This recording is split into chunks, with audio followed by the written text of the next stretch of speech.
duties of the employer. But the first thing that we need to do is identify all the hazards, meaning sit down and discuss and figure out where can I get injured. And that is quite important because we are going to do that in the office as well as in the office.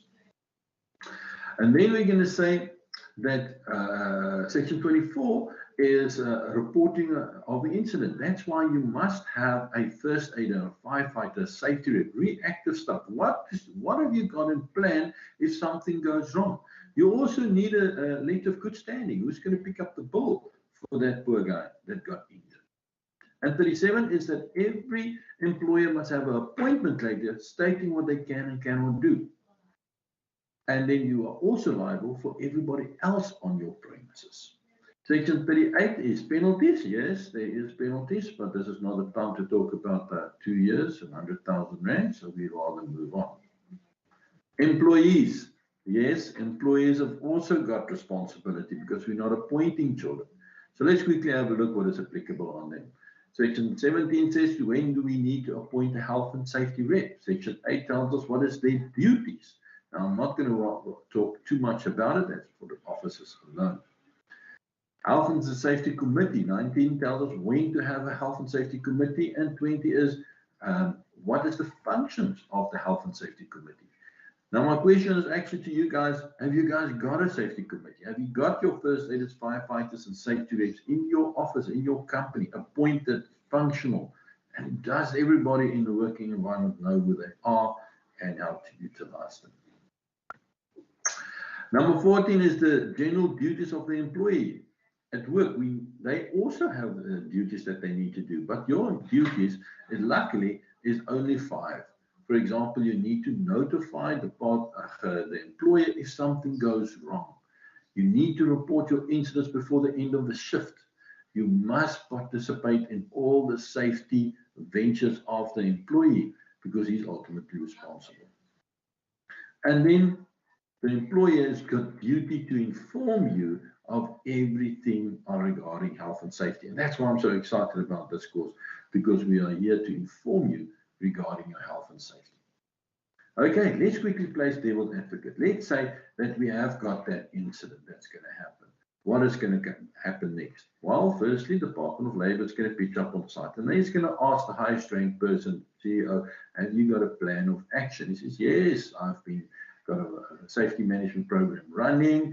I have also educated my staff regarding their duties and responsibilities. I've got a letter of good standing that can, so the bill has been paid and I've informed them. I've got an appointment letter for them stating what they can and cannot do.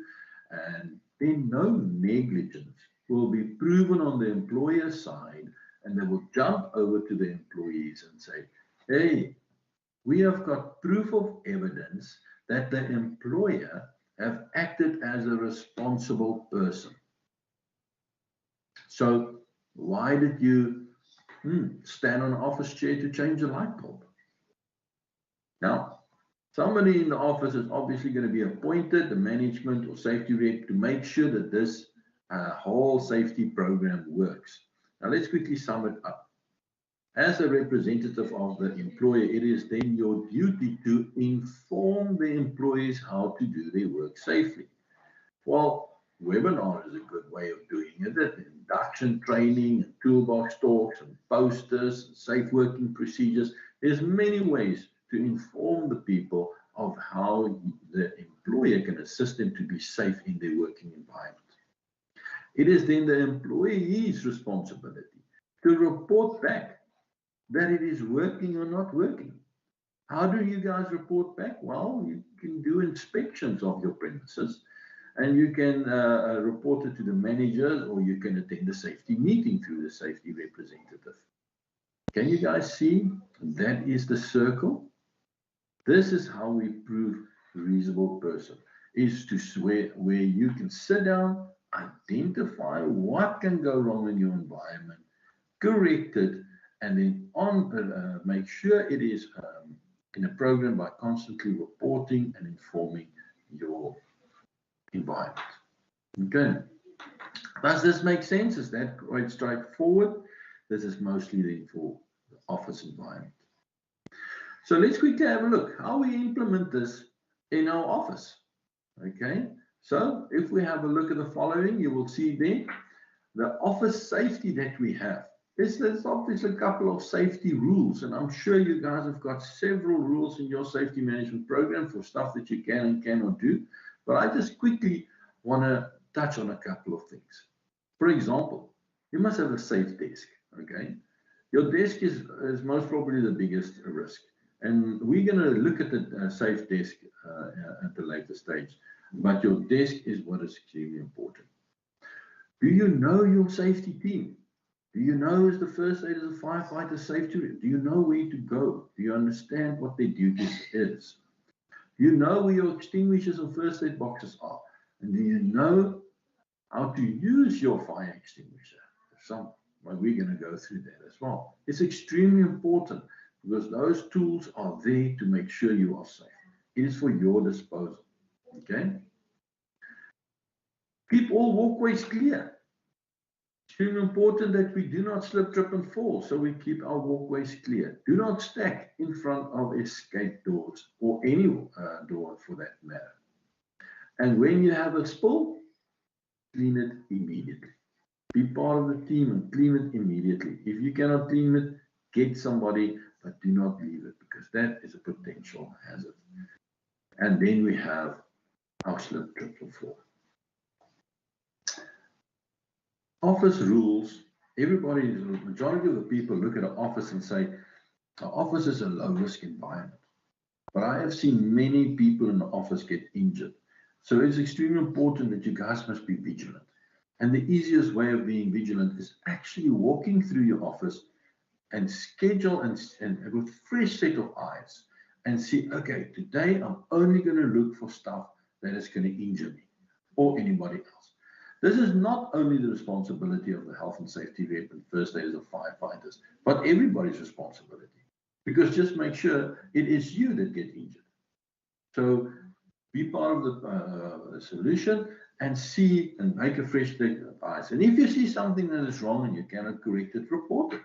It doesn't necessarily mean that it's going to happen, but at least you are part of the solution, and that is important. Now, we mentioned there that everybody must have a clear understanding of how to use the extinguishers.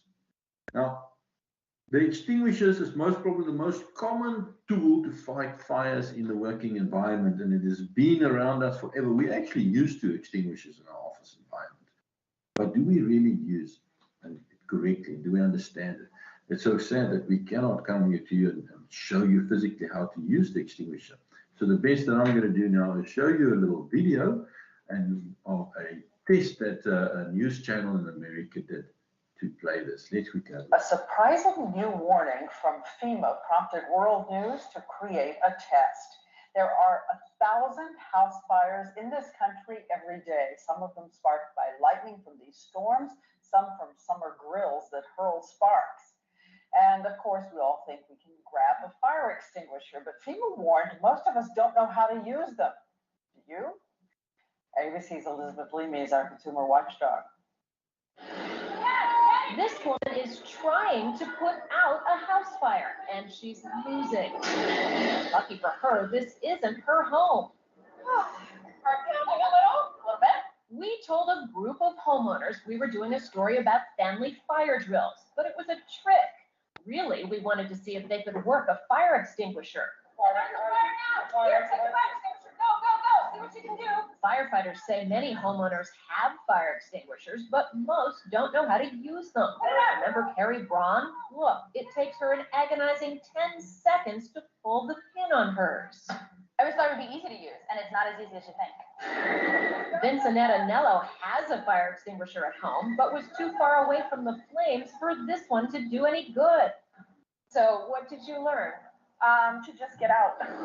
Get out. The fire doubles every 60 seconds, so the longer it's delayed, the worse the fire is going to be. And Rich Reyes got his extinguisher working, but then, right here, took his eyes off of the fire, a big no-no, as his wife Millie struggled with hers. I thought it was kind of stressful, thinking of what is she doing, what am I supposed to do? Ideally, one person should call 911 while the other mans the fire extinguisher. To use a fire extinguisher correctly, remember the acronym PASS. All right, I'm going to try out the pass method right now. Here I go. I'm pulling the pin, aiming, squeezing the trigger, sweeping side to side, and sure enough, success. But the best fire extinguisher technique you can learn is when not to use one. If the fire is past the very beginning stages and getting bigger, you should get out while you can. Elizabeth Leamy, ABC News, Mahwah, New Jersey. Good. You guys got a baseline experience of how to use the extinguisher? It's extremely important that we must understand that that small extinguisher that you guys have got in your office is extremely powerful, because a fire is nothing more than just a chemical reaction. And what does the extinguisher do? It actually interferes with one of the elements, either the heat or the fuel or the oxygen. And then it extinguishes the fire. The chemical reaction stops and the fire is extinguished. So please make sure that you guys can use that extinguisher. Let's quickly see if you guys can remember. A surprising new. How do we use extinguisher? What is the acronym? It's PASS. Okay. First one stands for pull. Aim to the base. Squeeze the trigger so that it can, the substance can discharge, and sweep from time to time, from side to side. Guys, pull, aim, squeeze, sweep.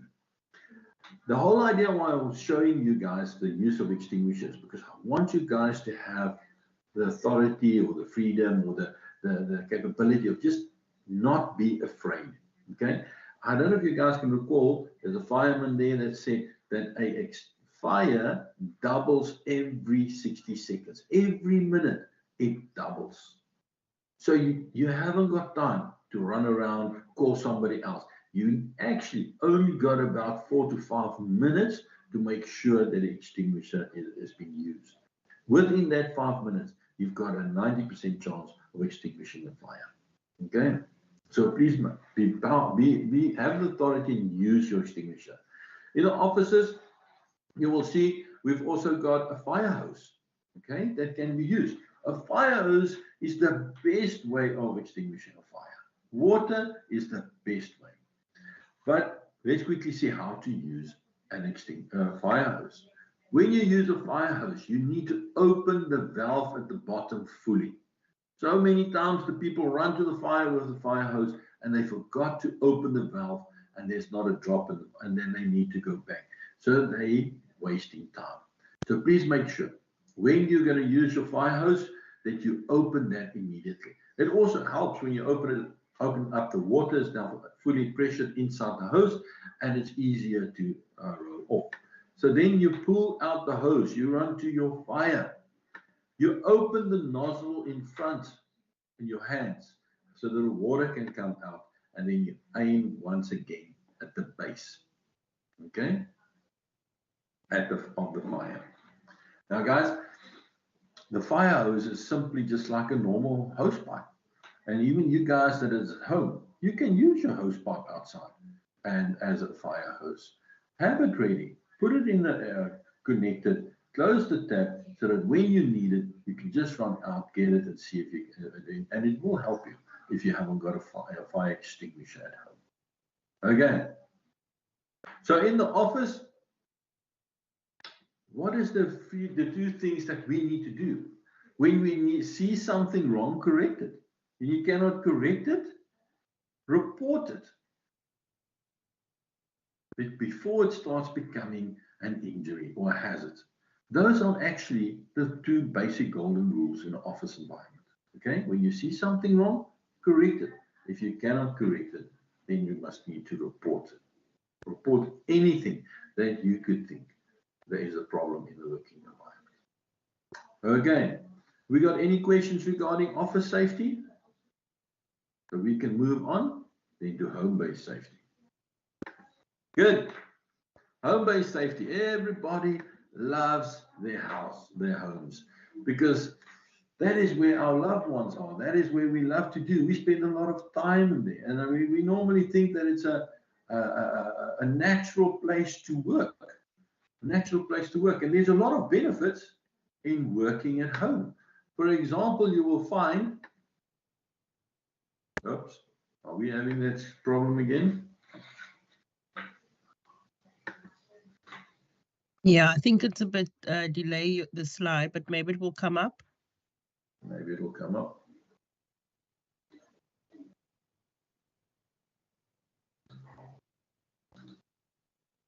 There you go. What are the benefits from working at home?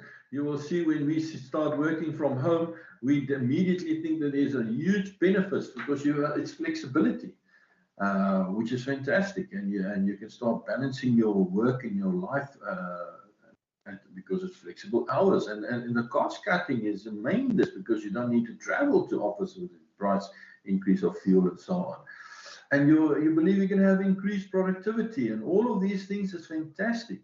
But at the end of the day, you find yourself to end up working like this, where it's late at night trying to catch up, and you're sitting on a normal chair with no desk, at poor lighting.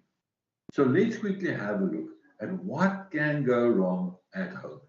Being exported that we can quickly see what can go wrong at home. Well, first thing, we start eating at our desk.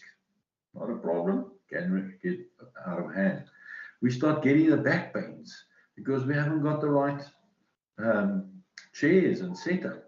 Our desk starts cluttering and it becomes a big problem because maybe we are not working alone, but sharing our desk with somebody. And then there is the slip, trips and fall, all the tripping hazards, carpets and cords and all these things that we can have a problem with. And then we start having the interruptions with our family because they are also there. And all of this can lead to a lot of stress.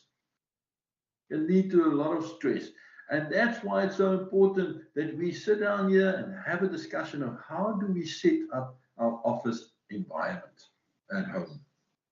Let's quickly have a look at what do we do. Well, at office, at home is quite easy.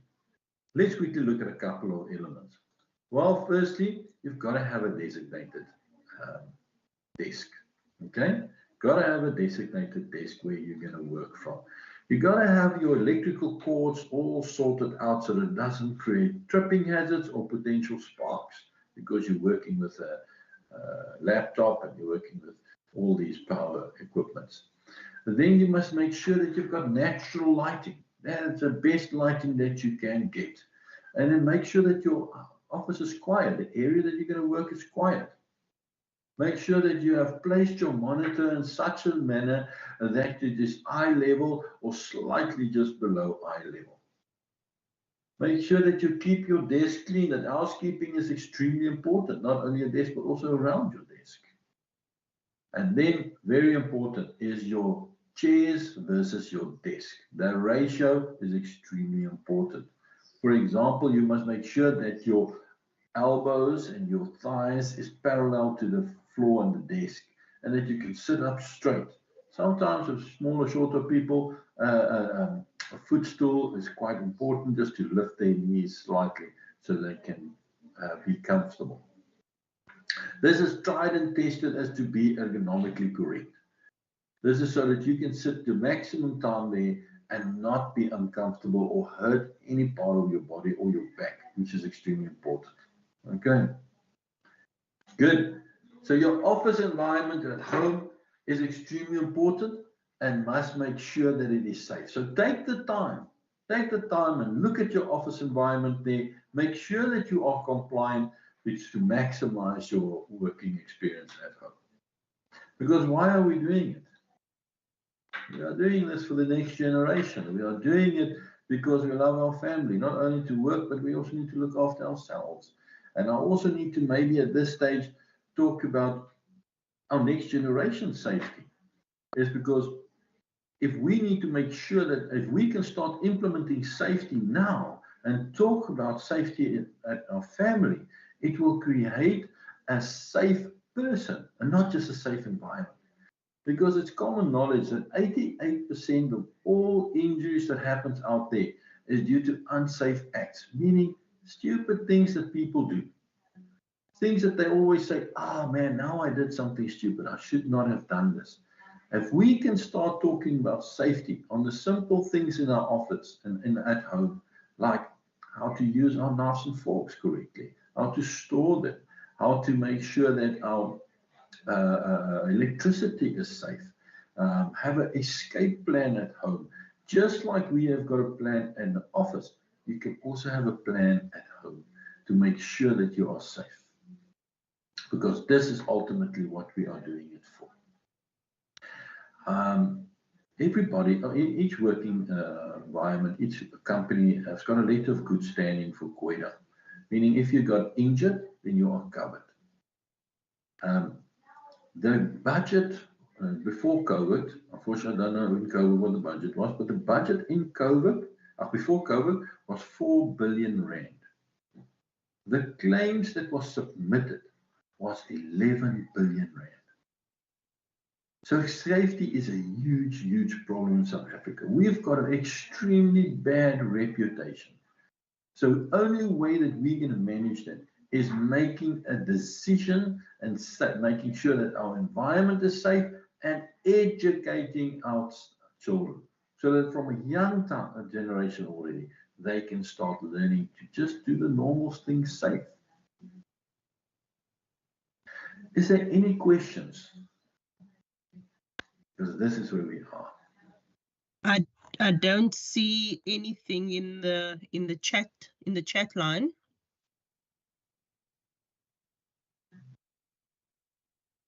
Okay. What I can do for you guys is, there you go. What I can do for you guys is send you a document that will assist you regarding setting up your desk and a little bit of ergonomic safety, that you can just check your own working environment and make sure that you are safe. Okay. I was hoping there's somebody asking a question. Let me quickly answer this. If, let's say you get injured at home, okay, let's say you do slip, trip and fall, or your computer is catching fire and something is happening.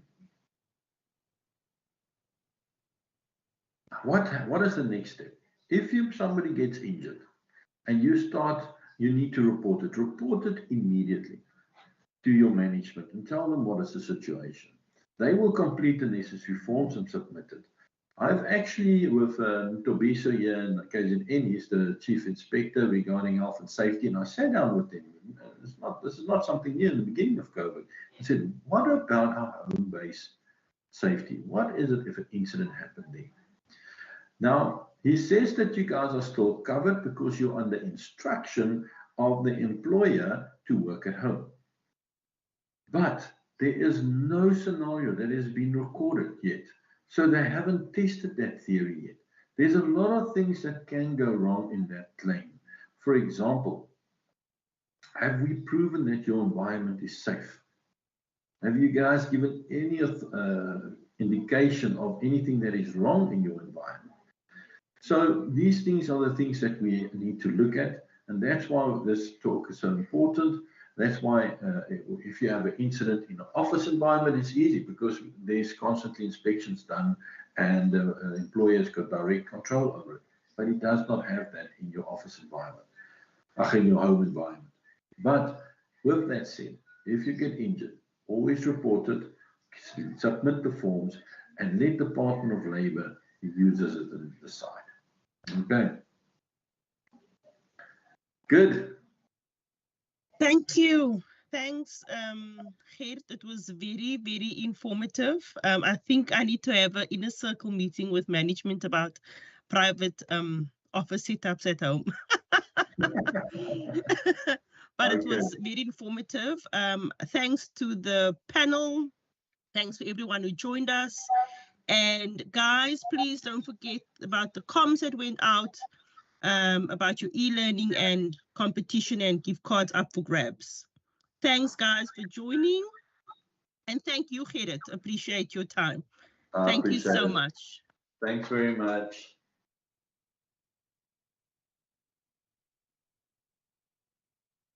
Bye, everybody. Bye-bye, guys. Bye-bye.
Never go on site without a construction safety file. Here at FTS Safety, we do a lot of safety files every month. The question that I get quite often is, what do I need to do to become a safety consultant?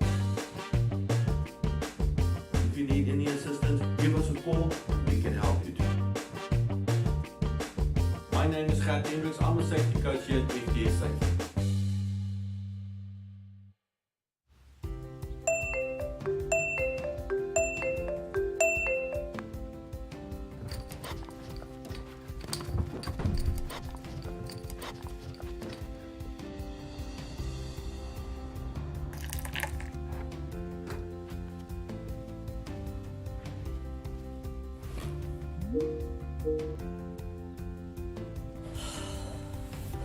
Mom, relax. If your employer is responsible for health and safety at work, and you are working from home, who is responsible for health and safety? Click on the link, join us at our Wellness Day,